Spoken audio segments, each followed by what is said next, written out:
This was Fight Commentary Breakdowns. We got a very special guest. This is world champion Tommy B. Bottone. Welcome.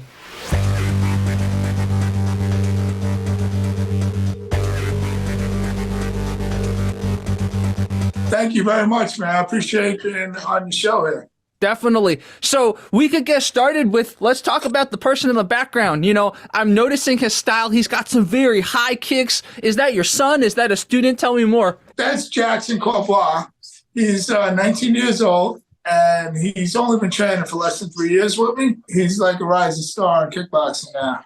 His second fight last year, we brought him to the novice division of the IKF World Championships in Orlando, Florida. Mm-hmm. And he won the novice division, which is, a pretty good achievement for being a guy one fight. Yeah. And now since then, he's had about 12 fights, and we're bringing him back to fight. He's got like 3 more fights before August 6th. Mm-hmm. And on August 6th, he's going to be fighting at the IKF World Championships. It's in Atlanta this year. Mm-hmm. And he's going to fight in the open division, so he can fight anybody, and that's for the World Championship belt. Wow. It's a big step up. Yeah, exactly. And normally when you go into the open divisions, do you end up with someone bigger, or does it really depend? Open weight, it's open in a matter of fights. Oh, okay. 4 different classes, but if you want to fight for the World Championship belt, you got to fight in the open division. Mm-hmm. So he's going to be now fighting in the open division, so if he wins the division, he'll get the big World Championship belt. Wow. Let's talk about your journey. So people know you're a kickboxing champion. You've been very decorated in the sport. So how did you get started with your martial arts journey? To be honest with you, when I was a kid, I spoke to you about this previously, but I was kind of a punk. I like to fight a lot. So I got a lot of trouble for fighting my whole life. I was literally expelled from school from 3rd grade to the year I turned 16 in 10th grade, and they threw me out. So fighting was always in my system. And I was actually starting to watch kickboxing on TV because it was very popular at that time. Above the waist kickboxing was very popular at that time on TV with the PK, and then ISK started around that time. And I was watching it all the time on TV. I was like, this is pretty cool, with the kicks. I seen guys like Bad Brad Hefton, who was a heavyweight, they fly around and do jump spinning kicks. So these guys are pretty cool, I was like, one day maybe I'll try that, And I was getting in a lot of trouble. And literally, I made a decision almost the night before. We had a very big, street fight. And quite a few people got hurt that night. And I told myself that night, I was like, you know what? For some reason, I just got to retire. I got to stop getting in trouble in the street. Even though I was like the yin and yang, I had my own business at the time. I had a trucking business, and I had people working for me. At night, I would still go out and we'd have fights in bars all the time. And it was getting to be dangerous. It was coming to a point where eventually one of us was going to get either killed or put in jail for hurting somebody really bad. So it was getting out of control. And I made the conscious decision that I need to stop. So I need to stop getting in trouble. So the very next day, I'm watching TV, and I see a guy end up fighting 7 years later, Mike the Sandman Sexton, fight on TV, and he won the United States Championship. And he won it by head kick knockout. And I was like, wow, that's phenomenal, man. I was like, I like to fight that guy. It's big hopes, right? So I was really getting into it. And I go to get gas at around the corner from my house, and there was a Kung Fu school that opened up right near my house. And it was called the Shaolin Chinese Boxing School. Mm-hmm. And I was like, wow, that's pretty cool. Let me see what they're doing. I pull over to watch, and they're actually, because it was summer day, they're outside. They're sparring outside. There's a whole bunch of guys sparring outside. I was like, wow, that's pretty cool. I'm going to go over there and check it out, And I was already in my early 20s when I started martial arts. I was going to boxing gyms with my friends sometimes, watch them because they box, but I'd spar with them once in a while. I didn't know anything about boxing. I was just a tough guy that liked to fight. I went over to the teacher. I said, hey, this is cool, man. I like to do this. And I'll be honest with you, I was hungover. But I drank it all the time, getting in trouble. And you can probably smell it coming off my pores because, that's how it is. And the teacher's, his name was Sifu Moses Sorocho. And he's like, oh, you want to do that? Everybody comes in here and tells me they're tough. and they can fight. And I was like, dude, I'll be honest with you, I had more fights last night than all these guys put together in their whole life. I was like, I could fight. Put me in there. I'll fight. You know, I need to learn style. I need to learn how to kick, but I can fight. There's nobody here worries me. He's like, these are black belts. They're very, very experienced martial artists. I'm like, dude, they look like little girls in pajamas to me. And that's the truth. I'm just telling the truth. That's the true story, you know. And I was a wise ass. I like to fight, man. I was never feared anything in my life, and especially not somebody with 2 hands and 2 legs. So I was like, these guys can't fight, bro. They're not. They run away. They're not real fighters. So I kill these guys. And he's like, you got a lot of confidence for a guy who never fought. So I never was trained to kick and punch properly, but I can fight. And fighting comes from the heart. And I know I got the heart of a lion. And the kind of rest was history after that. When you told him that basically you could take on all his black belts, did he put you in to spar them, or was he more careful? Because he basically heard that story a million times. But I told him I'm not joking. I'm like a very serious street fighter. I'm a real deal. I'm not a joke. I said, I'll beat people into the floor, and you'll have to pull me off of them because I'm not here to play games. And he'd be like, are you crazy? I said, yeah. I said, what are the rules? Because he was training people for Sanshao, which is punching, kicking. It's basically Muay Thai with throws. Yeah. And legal, So I was like, dude, I grew up as a wrestler. I train with boxers all the time just for fun. I spar with them. And I street fight every day of my life. I said, this is nothing to me. This would be a joke to me. I get in there like it's nothing. Yeah. These guys do not intimidate me at all. I said, I'll go right through them like they weren't even there. And he's like, you're crazy, man. So I said, put me in. So after maybe a couple of months, I don't even think it was a couple of months, but not too far up, I ended up sparring with a bunch of guys that were there. They were training to go to China to fight in the World Championships. Wow. And at that point, my teacher was forcing me to do the forms, because everybody did the traditional stuff back then. I was like, I don't want to do forms, bro. I just want to fight. I don't want to do this. I don't care about your weapons, your forms. I just want to fight. Get me a fight. And I started sparring. I sparred with all the guys that came from other countries to train at the school. And, like the rest is history. I'm not going to say I killed everybody, but I did pretty good for a guy. I was like, how would they'd have to pull me off, guys, because I wouldn't stop till they're on the ground. Wow. Did you take part in any Sanso tournaments while you were training? My first 5 years of training, I did everything. I did mostly Sanshao tournaments. I also did kickboxing. I did low kicks. I did K1 rules before there was K1 rules. I did everything. I did karate tournaments too, by the way. And I got disqualified every time. That's so funny. Like, because you hit somewhere you're not supposed to, or you hit too hard, or both? Karate tournaments, they always tell you now how to knock the guy out. You have to have control. Yeah. Except for the guys they can knock everybody out. Yeah. Even in the Olympics recently, the guy that knocked the other guy out got disqualified. Well, it used to happen to me. So I'd go in there, and they'd let me win until I got to like first, second place, and I'd be fighting like the known people, and then they disqualify me. She was my girlfriend then, but I've been with her for a long time, over 30 years. So she'd be like, "What are you doing? You don't ever take home the winning trophy?" I was like, "This is just fun." Yeah. I said, "This is just practice for when I'm a world champion." I said, "This doesn't mean anything to me. I'm just doing this so every weekend I get better at hitting people and get cleaner at it." And that was always the plan, was to always fight as much as I can and always, get clean. I didn't have great legs because I tell you, when I was born, like crippled, I had bad legs growing up. So my legs were really stiff. That's why I actually went to martial arts school, to stretch them out. I wanted to get better at kicking. So my teacher, that's the main thing he did, was he developed my legs, my kicking ability. But it took me years to get really good at kicking. Eventually, as a pro, I was known as a really good kicker. But it took me years to get to that. It didn't just happen overnight. To me, Sanshao was very natural for me. Because I could just beat a street animal that I was, and I'd win fights. I just punch, kick, and wrestle till you gave up, and that was it. Yeah.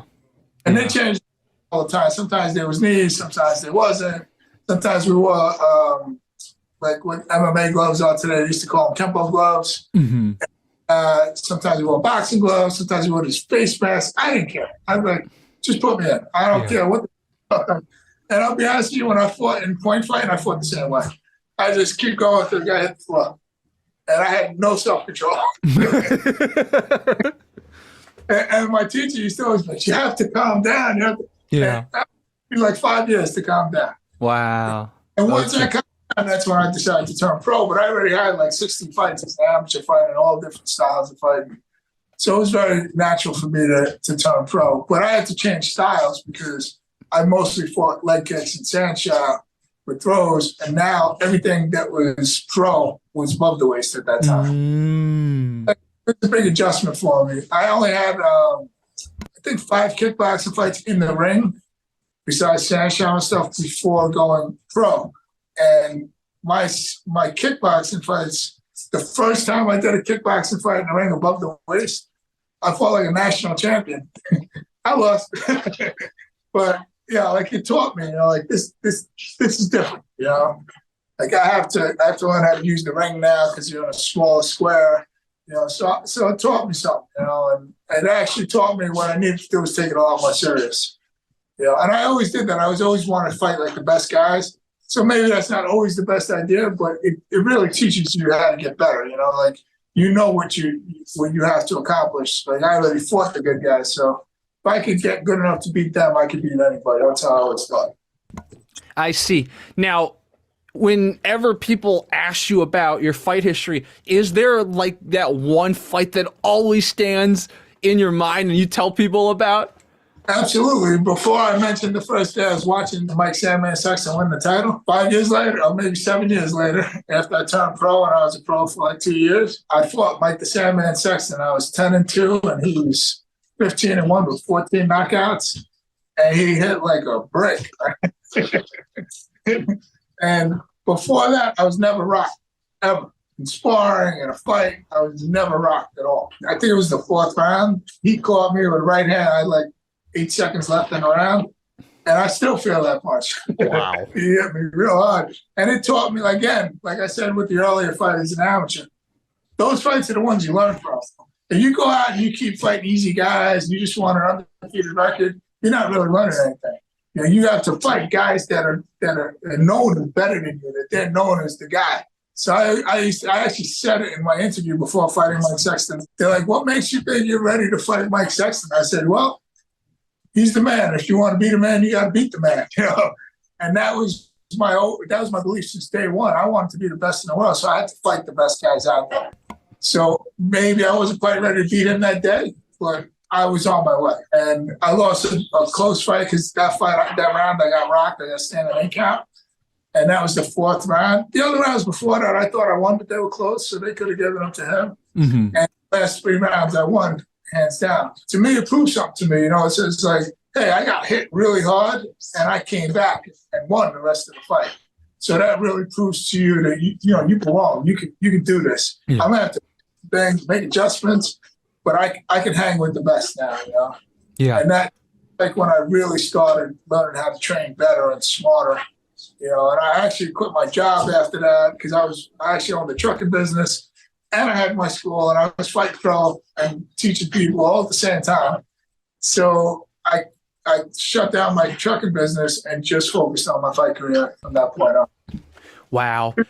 Yeah, let's talk about kind of, you learned to train smarter. What were some of the lessons? Like, how did you adjust? Well, when you're working 16 hours a day or even 8 hours a day to 10 hours a day, it's really hard to train like a professional fighter, to fight pro fights.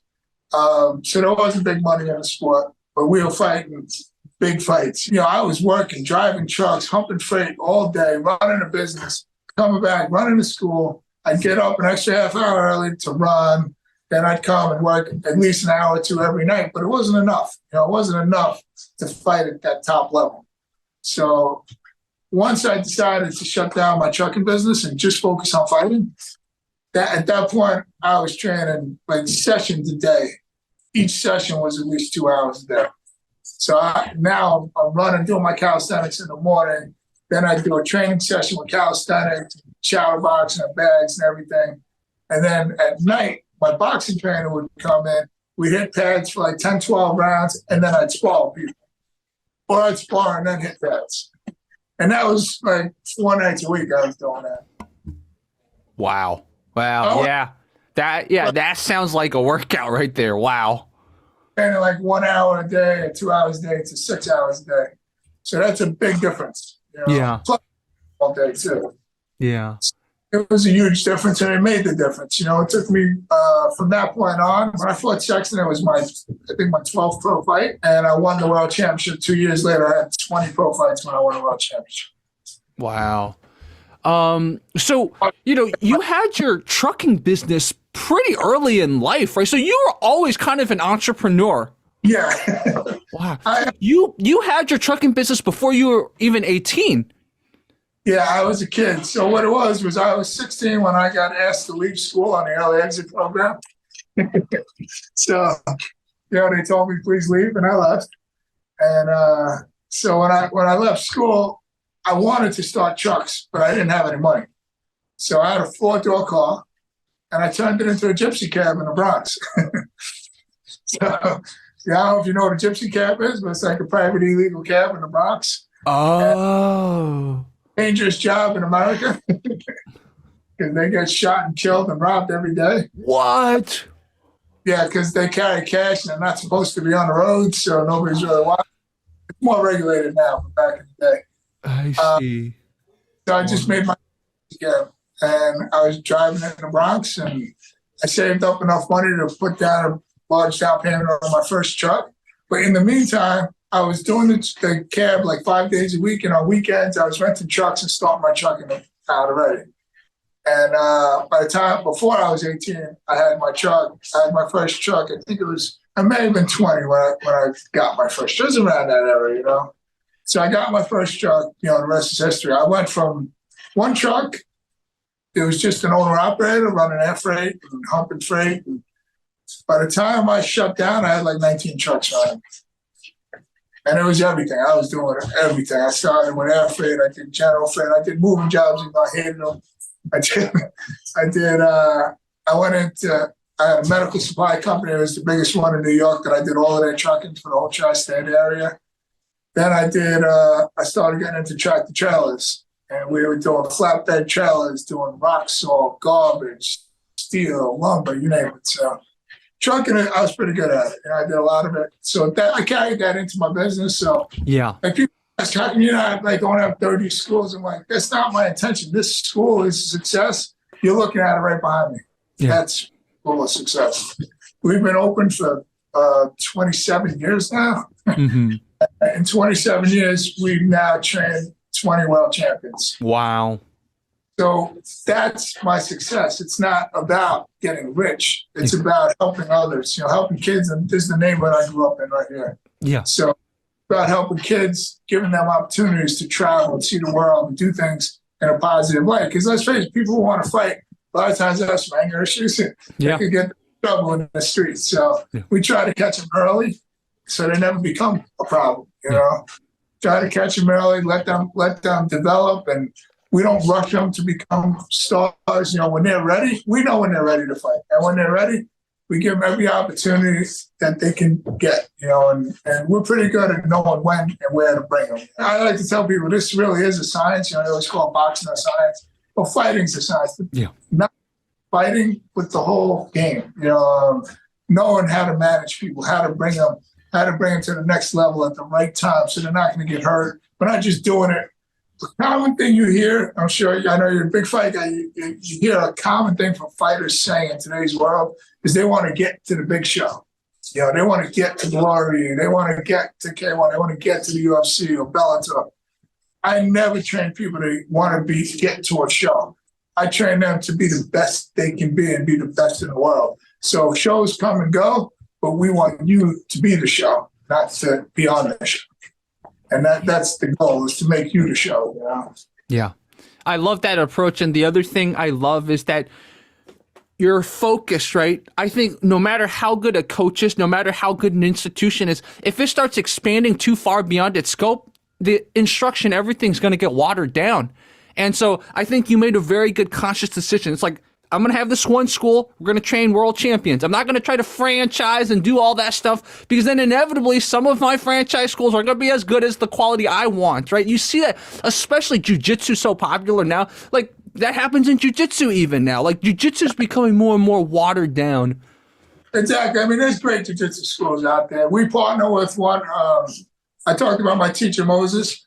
He's actually a head coach at Vamos MMA. It's Vamos Brazilian Jiu-Jitsu, but not MMA. They're probably the best jiu-jitsu school in Suffolk County where we live. And they were his black belts before they went to Brazilian Jiu-Jitsu and became black belts. So they're very well-rounded, very smart young guys. And they have a phenomenal school, you know. And when he has, like, advanced guys, he brings them here and we work together with them. They're great people, you know. So I like the way they're teaching. You know, it's not just that they're good Brazilian Jiu-Jitsu guys, but they're good instructors. You know, they're good business people. They treat everybody like family instead of just like trying to be like showboats. You know, they're very good at it, and that's really what I respect in all martial arts schools. You know, if you're there for the right reasons, you want to help people. It's okay to make money. I'm not against making money, but it has to be something real. It has to be, you know, your instructors have to care about you. They can't just make it a business, you know.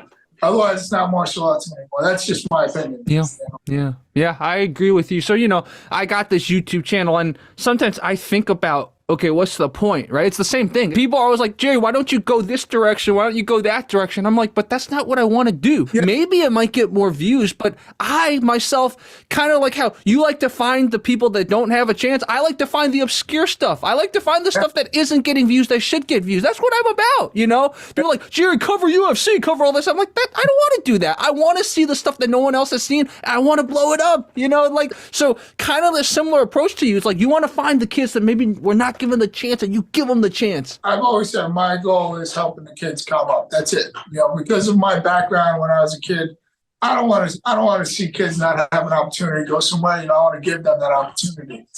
You know, I worked with all the organizations. You can name them. You know, PK, right? The original association. I'm working with them now, helping them to bring it back to TV.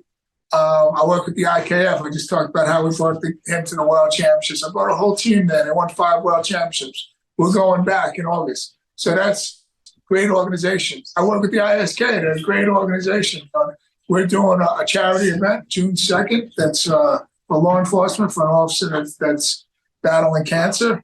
And that event, you know, is sanctioned by the ISK. I'm working with them. They're doing great things to help us achieve these goals where it's not going to cost us a lot of money to do the sanction like it would normally, you know, if you got to go get a sanction by it.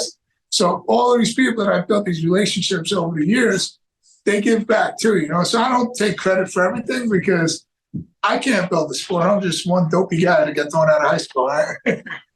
But, you know, I do my part. You know, I do my part with supporting good people and good organizations. And that's all I can do is my part, you know, and hopefully that we can all help grow things together. I try to stay away from that, a lot of the stuff today with everybody being anti-this, anti-that, and a person and acting stupid on the internet. That's not my thing. You know, I was a bad kid growing up, so I don't want to act like a bad guy. We try to help guys not be bad guys, you know. Hope that makes sense. Yeah. And this actually naturally segues. How do you, for example, go into the community, find the kids that you want to mentor? Like, do they come to you, or do you kind of go out sometimes and just like, tell me more about that process? We don't really advertise, you know. I used to do some seminars in the schools sometimes, and if they ask me, I still do them. But because I have to work and run the school and travel all the time, it's hard for me to do like school seminars.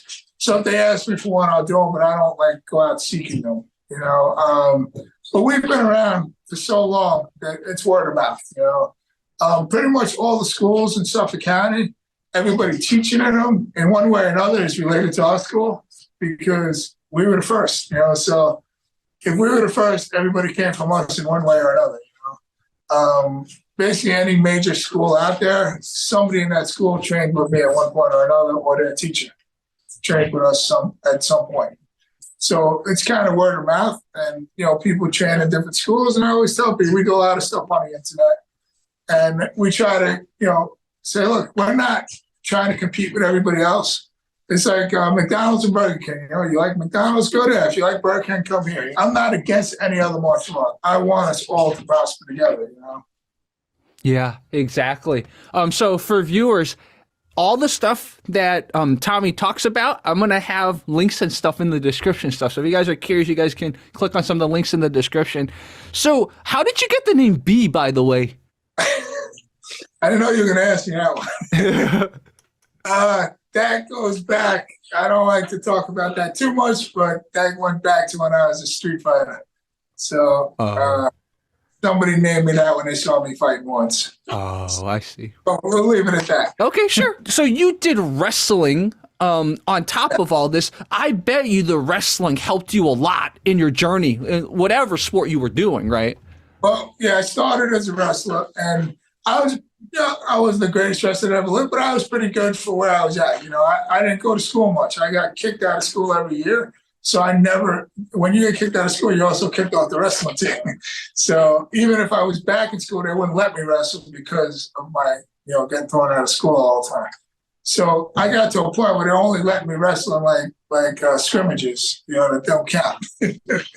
And my coaches, I'm going to give credit. I always give credit where credit's due. So if I can talk about my wrestling coaches for a second, Tony Peraza was my technical wrestling coach when I was in junior high school. We started the first kiddie wrestling program in Longwood School District, which has become one of the best wrestling schools in the United States over the last 10 years. And he was a phenomenal wrestler. He's a wrestling world champion.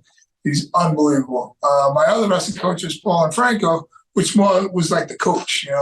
He may not have been as technical as the other guy, but these guys was so dedicated to helping me with the fight. That's where I learned how to coach. They were the guys who believed in me. Believe me, they wanted me. They're like, you're gonna make you a league champion, county champion. You're gonna go on. You're gonna get a scholarship. I'm like, I'm not going to college. I was like, I'm not going there. So forget all that. And they're like, no, we can rein you in. I'm like, you're not reining me in, bro. And to be honest with you, it's 35 years later, and I'm still friends with both of those guys. They're great men. They've been helping people in this community that I'm in, that I'm helping people in for longer than I have. So I give them all the credit in the world. And, they're probably the reason why I'm such a good coach, because I learned from them. And then I went on to learn martial arts from Stephen Moore's show. And I give credit where credit's due. I also did some boxing. My boxing coach, his brother was Howard Davis Jr., who won the gold medal in the 1976 Olympics. So his name's Kenny Davis, and he was an undefeated boxer. He was a Golden Gloves champion when it was the real Golden Gloves in the 70s. And, he was a phenomenal fighter and a phenomenal guy.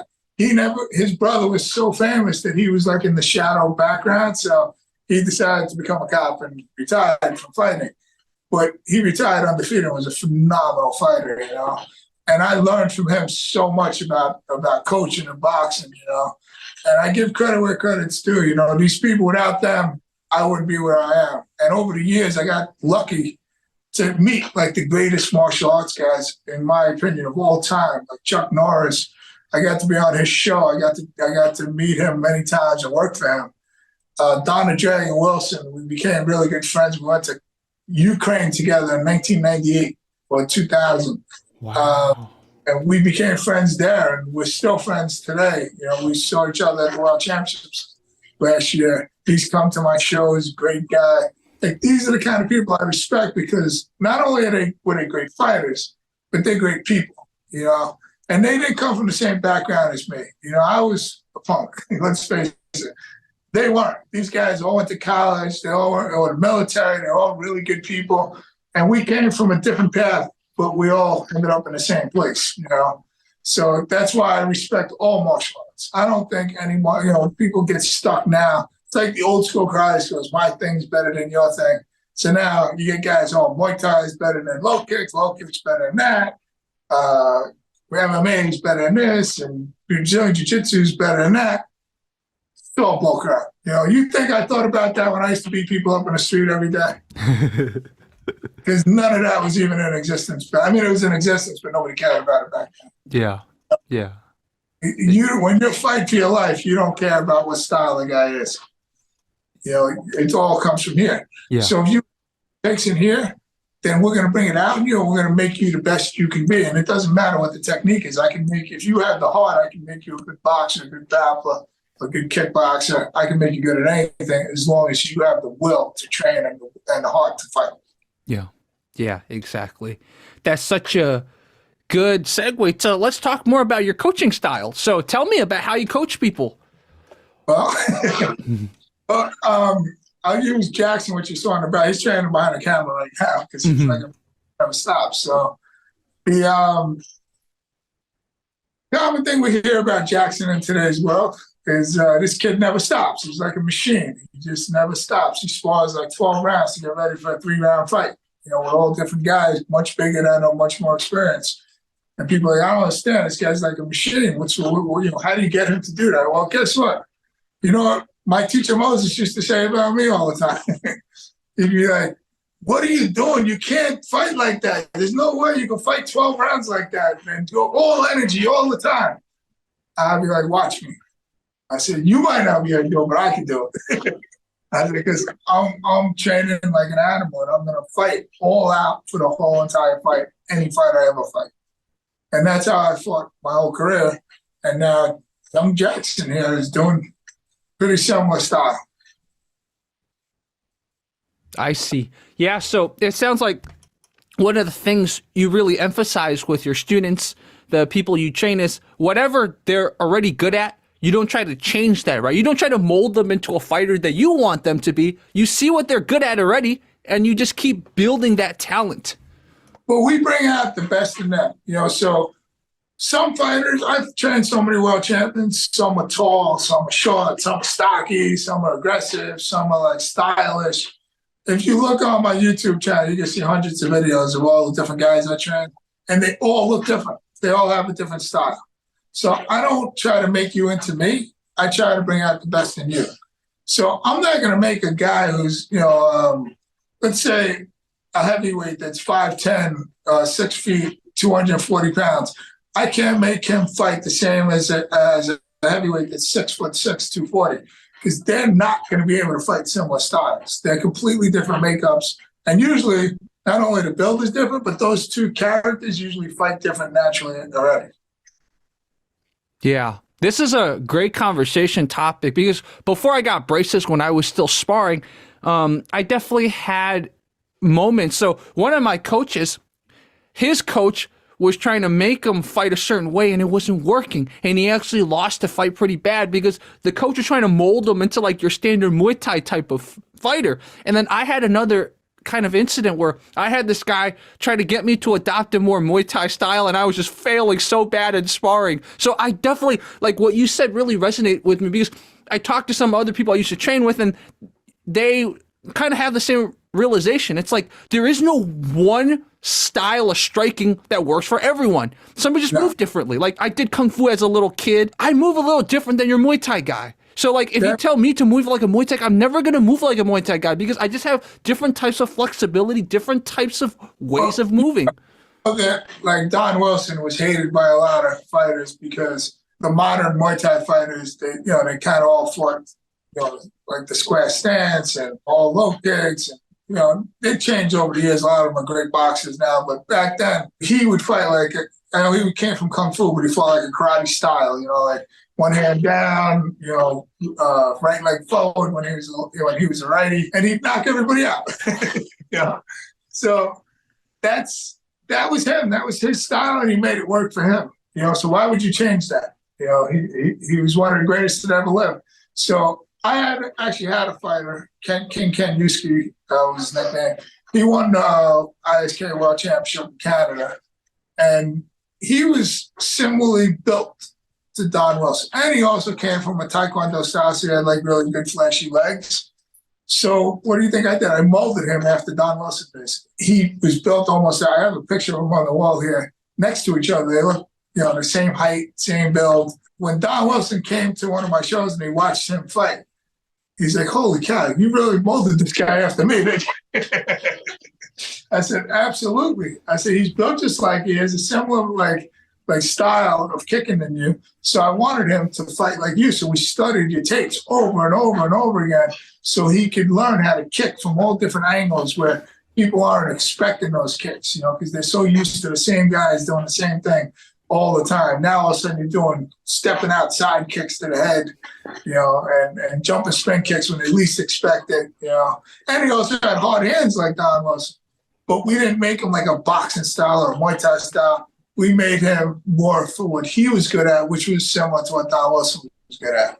And he fought almost identical to him. Learning from you, I think for anyone watching, a good tip that I just learned is whatever fighter just like fundamentally resonates with you, maybe that's a sign that you're seeing something yourself in him a little bit. So study those fighters. Don't just study the fighter that everyone's talking about. Study that one or two fighter where you see him fight, you're like, why does this resonate with me too much? Maybe because there's something about body mechanics or structure or something that you and him resemble. So study that fighter. That's something I'm gonna really take from you, and I'm gonna study those fighters that, like, back in the day, let's say I found them on YouTube. I'm like, why does this fighter resonate with me so much? Maybe because I saw something he did that I used to do or something like that. When I first turned pro, there was a couple of world champions. My teacher knew some world champions that were at the fights. And I even had Buddy McGirt, boxing world champion, because he was from our area and we trained in the same gym. He actually asked if he could work my corner in my first couple of pro fights. So I had him in the corner as well as my teacher. I've learned from watching Buddy McGirt box. I've learned from so many different people, and just by watching them and studying their tapes and reviewing what works for them, like that, I might not be able to emulate exactly what they do, but I can take a little bit from that style, a little bit from that style. And that's what makes you versatile, when you can do many different things. And the truth is, if any fighter's been around a long time, versatility is the key to having a really long career. I love that. And I'll repeat what you just said. Versatility is the key to having a very long career. I remember the guy who won the world championship fighting in 1998, Tony TNT Ventura. The guy was a killer. Like, he had very awkward style. And I didn't want to emulate his style because it was so different. But I didn't want to get hit by it either. He had like this, he looked so calm and like he wasn't moving too much around the ring, but his techniques were lightning fast. And he had real power in his hands and his legs. And he was very, very sharp with spinning techniques and really spinning back fist. Wow. And I fought him. I learned I had to change something after that fight. It was my first world title fight, 4th round, and I was promoting it. And I almost got knocked out. It was an illegal elbow, but the ref didn't see the elbow. So I went down in like the 4th round of a 10-round fight, and I had to get up. I like a flash knockdown. I look up, I see the ref count. Wow. Wow. So you came back from that, fought 10 rounds, and you ended up winning. Yes. I always kind of fought the big fights before I was ready for them. And it was because of my heart, my will to win, So that fight, I was unbelievably aggressive. It was in my home. It's actually in the same building where we're doing our next charity event on June 2nd. So it's in a Yaphank firehouse. And I just fought my heart out, and I ended up winning that fight. But 3 years later, we fought a rematch in New York City in Times Square right after. It was 2 weeks after 9/11. Wow. They first opened Times Square, and we were sold out. First sold out show on Broadway. So we were there. We had a great crowd. It was it was on MSG television, and I fought completely different than I did the first time. I let him come to me. I picked my shots, and then I'd go all in when he least expected it.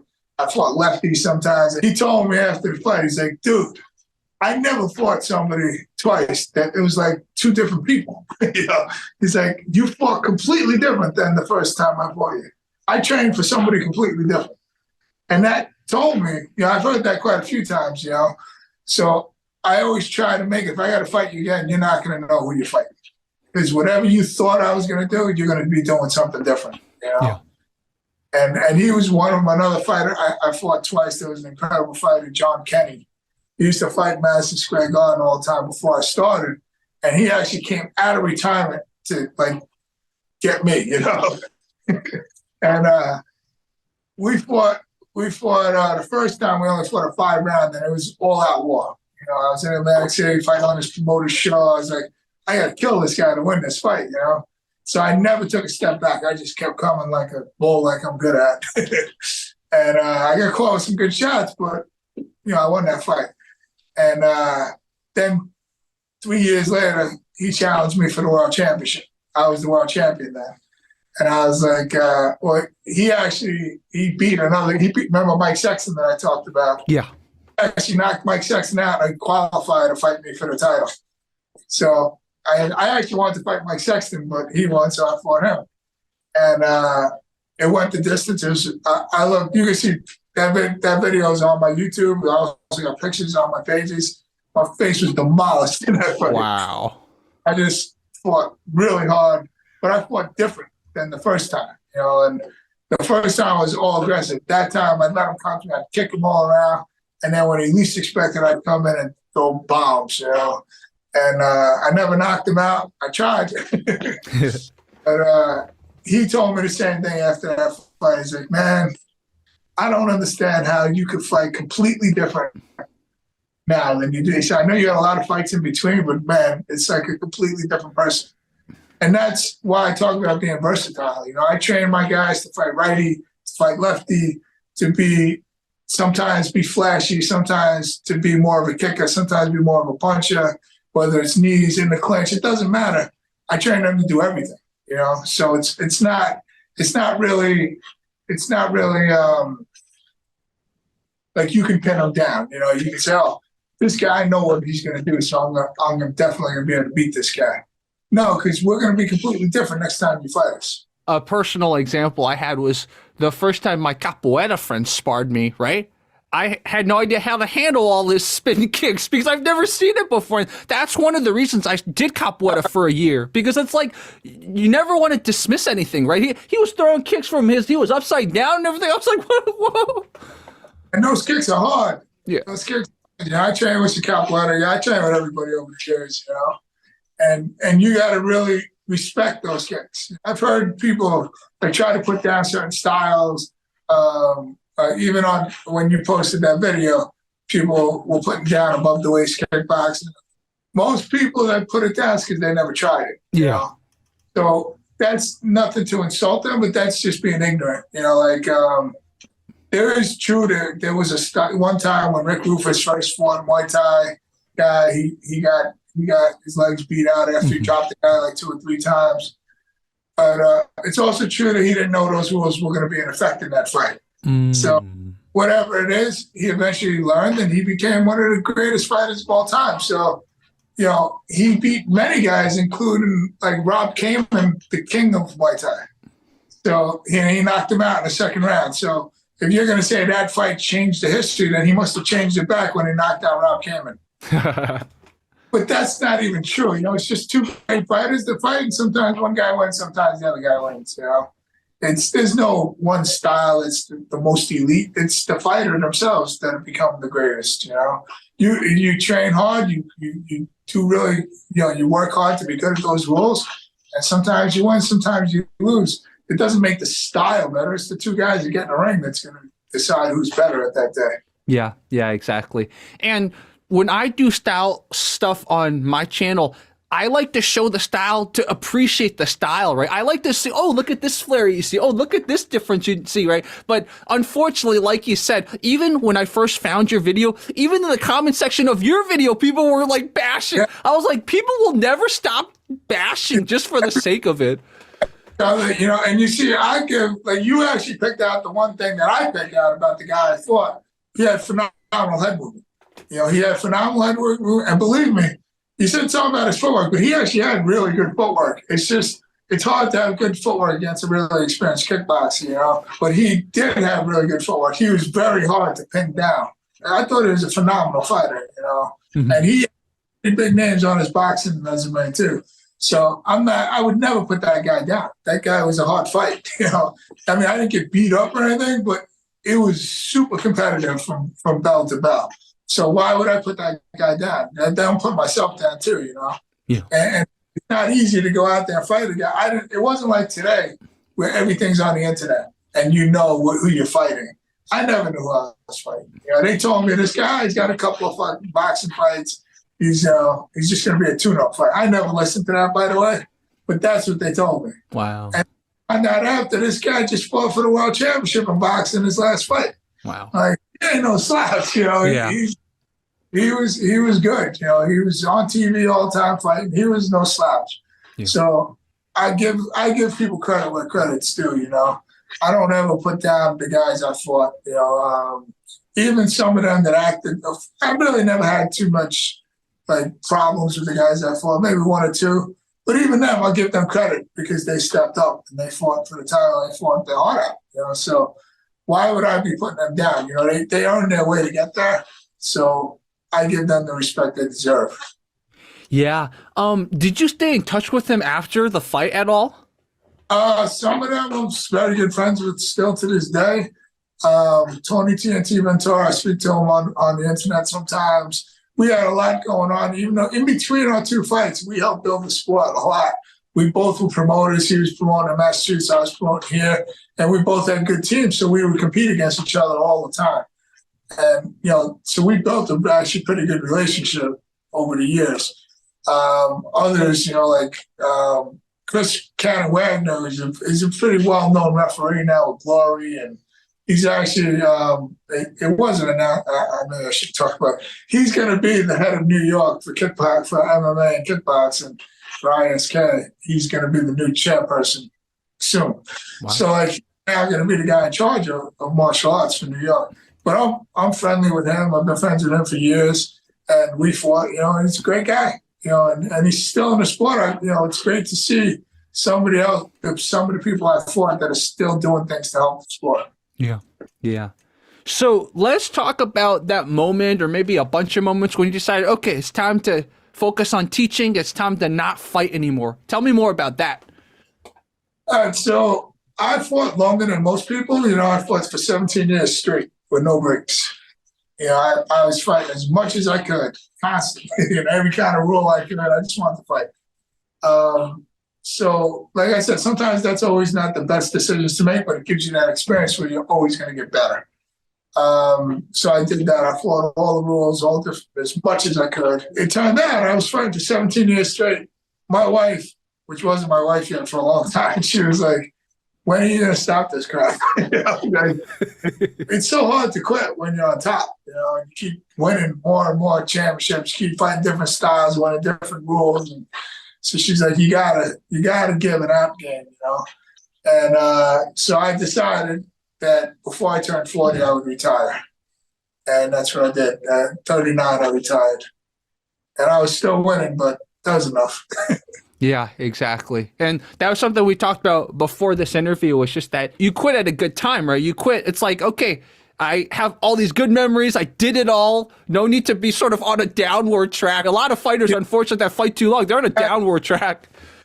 I didn't want to finish face down. I wanted to finish with my hands up, And it felt good to go out on top and be able to take all of my experience and teach all the new people, And I do it. People can tell you, like, the way I get teams to travel, like I'm in a USA show, right? So I've been coaching teams from Team USA for 25 years now.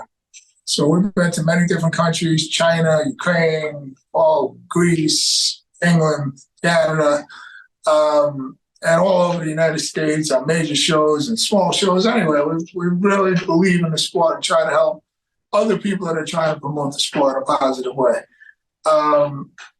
So I wanted to take my experience and put it to something positive. If I ended up brain dead, then I wouldn't be able to get a good job where I can work and have time with my family, and I wouldn't be able to help others either. So I wanted to go out on top and still teach. Like my school, you're sitting in my school right now. This is a nonprofit. We don't do it for money. We do it to help the kids in the neighborhood I grew up in. We'll talk very briefly, just generally. So now you're a corrections officer, right? What made you kind of decide to do that? Well, my brother was a law enforcement officer his whole life. I mean, he was in the Marines for 9 years right out of high school. And then he went into law enforcement, went to customs, he went to NYPD for 15 years, then he went back to the federal agents. And he just retired a year ago after 40 years as a civil servant, So I always admired law enforcement, and most of my shows benefits for police officers that were killed in the line of duty, or firemen, and so I always had tremendous respect for law enforcement. My brother wanted me to retire years earlier so I could become NYPD, but like I said, it's hard to stop when you're on top, So I kind of aged out of NYPD. There's no age limit on corrections. So basically, if I wanted to go into law enforcement, corrections was the way to go. I had a lot of friends that were doing corrections. One of my students, John Madden, was a accredited correction officer, and I knew he was doing really well with it. So I said, hey, you know what? Let me start taking the test and try that out. So I did it. 16 years later, I'm still doing it. Yeah. And I think the fact that you had retired from fighting, so, you got all that out of the way, right? So you're more chill. So, I'm sure in your line of duty, you get tested all the time, but you're chill about it now. Yeah. I mean, the truth is, I could have never done this job when I was in my 20s because I told you, it took me 5 years to calm down just in sparring. So I didn't have great self-control, So over the years, you learn how to have self-control. Martial arts teaches you that, plus the fighting 12 rounds all over the place, and being a fighter in big arenas, you really don't take it that seriously when somebody's threatening you in a situation. I'm pretty confident in my self-defense. As you know, I was confident before I became a martial artist. So over the years, becoming a martial artist, it taught me that you don't have to fight. Just start, de-escalate it, calm everything down, make a joke about it, walk away. We can't walk away in the jail. But if I have a competition, I always try to de-escalate. I try to make a joke of it, get the guy to calm down the most best you can, or a female because you're kind of crazy sometimes too. And you try to de-escalate it, try to get them to calm down. And it took me a long time to come to that, So I'm proud that I can do that now, and I very, very rarely have altercations with any kind of inmates or anything. I try to just do my job and go home. I don't take the job home, and I don't take home to the job. Yeah. Never know the inmates. I never speak about my martial arts history. Some of them I don't talk to them about it. Yeah, exactly. It just opens up too many cans of worms, right? Yeah, I'd rather just never. I mean, you're taught in the academies never to speak about your personal life to the inmates. You can talk about the games on TV, things like that, or even fights, because a lot of people watch the fights in the jail on TV. So you can talk about it as a fan, but not personal. I am an expert. I'm not talking about anything like that. I'll just talk to them just like anybody else. Another thing you learn in the academies is just be yourself. Don't try to be like a tough guy if you're not. Don't be a jerk for no reason. Just be yourself. Follow the rules. Ask them to follow the rules, and that's how the best way to do your job. Go home and have a good day. Exactly, and going full circle, it's amazing because, talking to you, and even before this interview, talking to you on the phone, I would have never known that, let's say when you were 12 or you were 15, you were getting into fights all the time because you seem so chill now. You seem so cool. So yeah, it's it really shows how important, one, staying true to yourself, two, learning, constantly be learning, but three, the martial arts journey, how important, if you do it right, how it can change you to become a better person. Well, I try to say I'm like the real yin and yang. I tried to come as much full circle as I can. I don't know if I've done enough good over the last 30 years to make up for the first 20 years yet, but I was pretty bad in my first 20 years. and truthfully, I ended up where everybody thought I would. Everybody told me when I was growing up I was going to end up in jail. So I did, but on the good side of the bus. Yeah, exactly. That's Sorry, go ahead. But I believe in all of my experience in fighting, whether it was as a thug, as a youth, and then learning to calm down and be a martial arts instructor, that it taught me to be calmer and learn how to, take things calmer and easier and don't take everything so seriously. Like a confrontation with somebody in the street, there's people crazy out there sometimes, It's better to try to calm it down than try to go back at them, because going at them is not going to help you, unless you have to get involved with something. That's a different story. But just because somebody's acting crazy doesn't mean you have to be the guy to go and save the day, As long as they're not hurting anybody, they're not hurting you, let it go, And it's the same thing at work. If inmates behind bars acting crazy, it's not really hurting me. We just got to now watch that he doesn't hurt himself, because that's part of our job as well. But I don't need to get too angry because they're yelling and cursing or anything, because it's not going to hurt me. It's just words. It's not going to hurt me. So you kind of laugh it off and let it go, and go home. Yeah. So I guess my last question is future events, right, in your school, because we saw the student that was shadow boxing and he's got to fight soon. Any other future events we should look out for in the New York area for you guys? Oh, he's fighting this Sunday, and he's fighting a Russian kid, so that's going to be a tough fight. And it's called Jackhammer Promotions. It's Mulcahy's Pub in Wantagh, New York. That's always been a good show. Bobby Campbell runs it. He's the promoter. He's also a former world champ that, of course, was on my teams when he was a teenager, and I helped him out a lot in his career. And I'm very happy to see all the success he's had. And then next after that, we have June 2nd, which is our show. Our show is a 100% charity for one of our fellow officers that is battling with cancer. He has very serious cancer. We're trying to help him out as much as possible, and his family. This show, last time we did a show like this, we raised over $20,000 in one night. So that's what we're trying to surpass that this time. We're doing really good. It's a nice firehouse. It's a big venue. The whole community seems to be coming together for it. So this is really a community-based school, and it's a community-based show that we're doing. And it's for one of my fellow officers. I really haven't promoted in a while because I'm more focused on the fighters and traveling with teams. I don't really focus on promoting. But I will promote if it's for a good cause, and that's what we're doing. Like, this is nobody's getting paid on this show. Everybody volunteered, except for the things you have to pay for, like a ring, insurance, printing, things like that. But everybody's volunteering on the show, including the ISK, which is volunteering to be the officials and everything. Because everybody believes in this cause. So I can't be grateful enough for all the people that have helped. The sponsors, we have a law firm, Miller and Caggiano. They're like a top law firm on Long Island that they specialize in helping officers. So it's a great thing, they always support law enforcement, and we're grateful for their help. We have PK as one of our sponsors.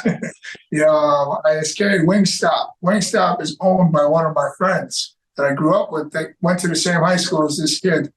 This officer that's hurt, that's sick right now with cancer. He lives in the same neighborhood that my friend grew up in. So they're helping out. We have so many people in the community helping out, and I can't ask for any more. It's a lot of work, but it's worth it because we know it's going to be successful. That's awesome. And what's the date of this event? It's June 2nd. It's at the Yaphank Firehouse. And it's going to be mostly officer against officer. And we have a couple of them because nowadays there's a lot of people that fight. We have quite a few officers that actually fight on the outside. So some of them we have matched up against people from the outside because they're too experienced to fight other officers. Like Jackson, the kid you just saw, he's fighting one of our officers because that kid has over 5 fights already. So we have to we can't match that kid up with another officer. So we have to match them up on the outside. Our big thing is we're always fair to fighters. If you didn't notice, we're big on helping fighters. It's not about the promotion as much as it is the fighters. And on this show, it's about the charity. But we still have to respect the fighters and make sure nobody gets hurt. Exactly. So everyone, this was Tommy B. Bottone. And dude, let's get you back soon, man. We should have more of these conversations. It was so cool talking to you. I really appreciate you having me on, man. If you guys want to come out June 2nd and do a live feed on our show, we'd love to have you there. Ooh, that could be a potential trip. Oh, it's tempting. Yeah, come on out. It's gonna be an event to remember, I promise. Definitely. And there's any other people part of your organizations, like Fighter Wise or ever that ever want to talk to me, please tell them to come. I'd love to do more of these interviews with people on your team, on your in your fight camp, etc. So yeah, anyone, the invitation's out there. Well, I appreciate it, man. And next time when we do like a promotion again, or we start doing a TV show, I think I'd love to be a part of the show. So we come on and talk about it. Or if we go somewhere like Team USA, I'd love to come talk to you about it. Oh, that's perfect. Okay, so lots of things to follow up on. Thank you so much, man.